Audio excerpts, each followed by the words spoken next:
windmill. So we're gonna call this a bottom up, meaning that the motion is coming from our legs first and then driving up into our thoracic spine, where I'm trying to use that weight to kind of stabilize it.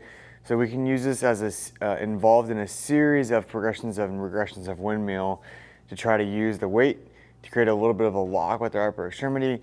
That also creates a little bit of a load into the shoulder joint, and that way we have kind of like the rib cage moving around the shoulder blade moving around the rib cage, and then we're creating rotation with our legs to drive motion into our back. So a lot of times what we'll see is on the floor, people will really push off and they'll try to create the rotation, and they'll go too fast or they'll go too heavy and they can't keep their arm all the way locked out, pressed away from their body, to kind of get some of that shoulder girdle involvement as you go through the rotation. So the idea here is that if I'm on my back and that weight, I'm gonna try to push that weight away from me. And I like to coach the idea of looking at the weight. It kind of helps create more stability.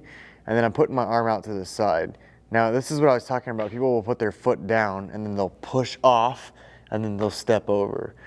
Versus keeping this leg, the knee at 90, the hip flex to 90, I can use my trunk muscles to create the rotation, kind of reach across with my leg, and then my legs are rotating over to where my shin hits the ground, and then my shoulders are gonna come all the way over to where they're stacked, and I'm still kind of eyeing that weight, and I'm keeping it punched toward the ceiling as far as I can. I'm not allowing it to kind of pull me down toward the ground. So I'm pressing away from me, and then I rotate back out of that.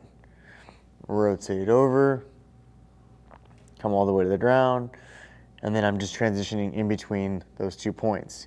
Now I'm trying to maintain my tension or bracing, but I'm also being mindful that I'm breathing as I'm transitioning between those 2 points. If you find that you have to put your foot down to create a little bit of momentum to then rotate over, the weight is too heavy. We want to be able to use your trunk muscles to be able to get the rotation. And then if you're unable to keep that arm locked out and getting fully over, the weight in and of itself is too heavy as well. So again, we're using kind of this positioning to put a little bit of load into the shoulder joint. We're trying to drive some rotation into your upper back and some shoulder stability all at the same time.